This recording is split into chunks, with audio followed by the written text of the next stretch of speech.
that's our masdar in the middle here. So these are two af'al, madi, mudare. We have masdar, which is noun, and we have rafi'un, which is translated ismul fa'il, and this is ismul maf'ul. There's a subtle difference between fa'il and ismul fa'il. Fa'il is the doer of the action of the verb, and clearly ismul fa'il is also doer of the action of the verb. But there is a minor difference, that if there are 5 people in a car, for example, and let's say Hamid is one of them, it is likely that Hamid is going to the only Hamid in that car, rather than there will be another Hamid, and Hamid is driving, so we will say Hamid is driving. So Hamid is the doer of the action of the verb, which is driving. So Hamid is a specific entity, a specific person. But if we say driver is driving, so any of those 5 persons could be driver, and as long as they hold the driving license, clearly. So so when we say driver is driving, then we are saying, we're using this generic term, which driver could be anybody. But when we say Hamid is driving, Hamid is a specific person. So driver is driving is ismul fa'il, and when we say Hamid is driving, Hamid is fa'il. Let's look at a different way. We can say he helped Hamid. So Hamid in this sentence has now become object, which is maf'ul. It is not fa'il anymore. And when we say he helped driver, then driver, although is maf'ul, no, not fa'il, but driver remains ismul fa'il as well, because ismul fa'il contains the action of the verb in it. So that is the main point. And that's the main difference between fa'il and ismul fa'il. And the similarly is the similar difference between ismul maf'ul and maf'ul. So ismul fa'il is the doer of the action of the verb, and ismul maf'ul is the done to, on which the action of the verb has taken place.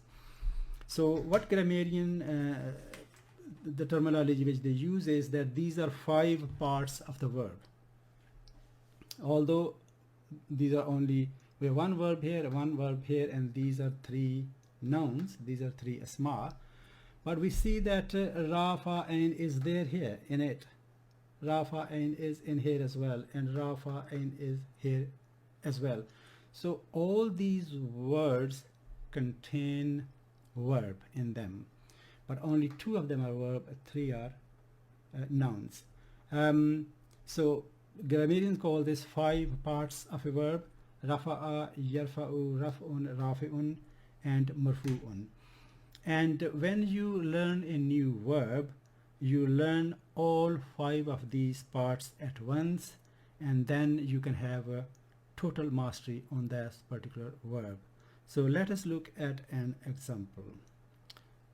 She raised her hands to the sky. She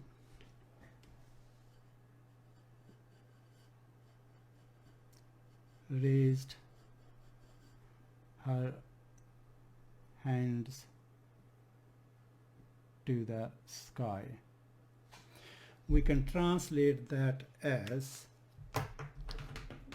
rafa'a, but because we have used she here, so we'll have to use the 4th form of this verb: rafa'a, rafa'a, rafa'u, rafa'at, which is feminine. So we'll say rafa'at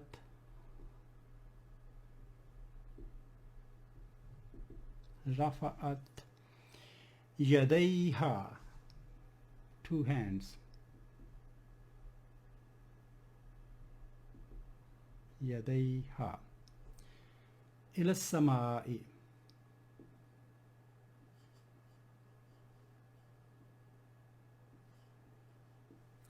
ila samai.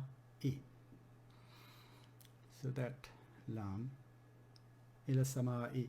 So rafa'at, she raised her hands. So ha goes back to this file in there, she. So we know that the body parts which are in pairs, they are feminine. For example, hands feminine, arms feminine, feet, feminine in Arabic. Nose, because it's single, it's not, there's no pair, that's masculine in Arabic. So because hands are feminine, so ha is used here, and also the feminine part of the verb has been used here. This is basically mudaf and mudaf ilayh. If we look at it closely, this means two hands, and ha is mudaf ilayh, and this is jar majroor. So we have two murakkabat here.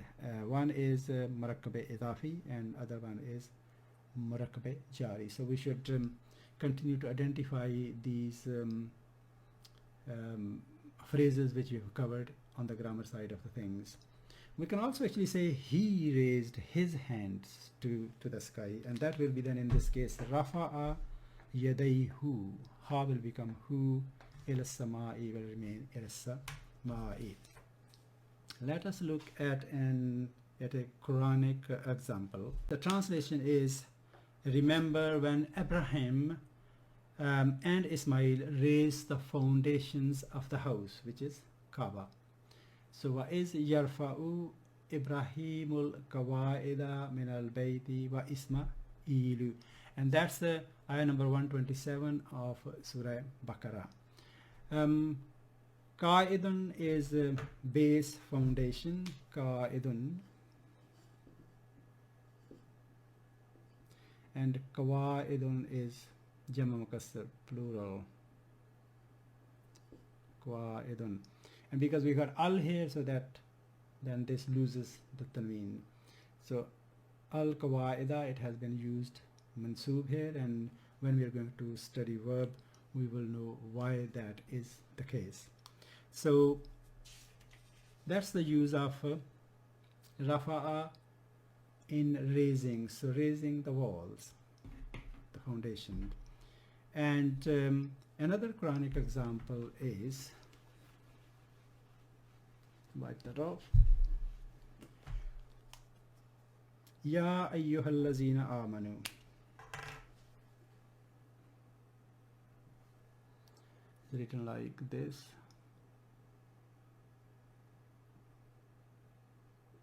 Ya ayyuhal.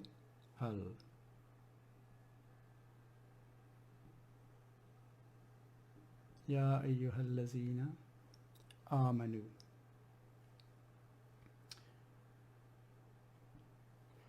Ya ayyuhallazina amanu.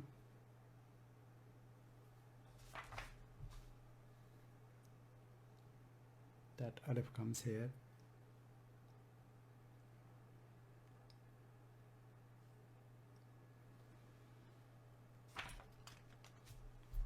Right. Ya ayyuhallazina amanu la tarfa'u.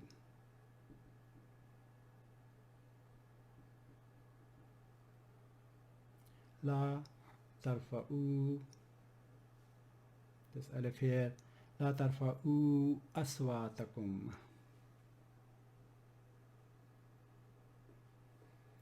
Aswatakum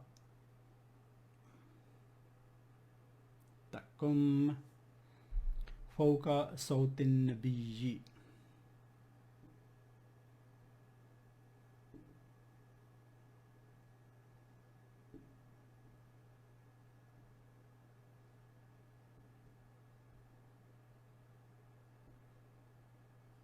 Fawqa sawtin nabiyyi. That's Surah Hujurat, ayah number 2 of Surah Hujurat. O believers, do not raise your voices above the voice of the Prophet. So here rafa'a has been used to mean raising voice. Sawtan is voice.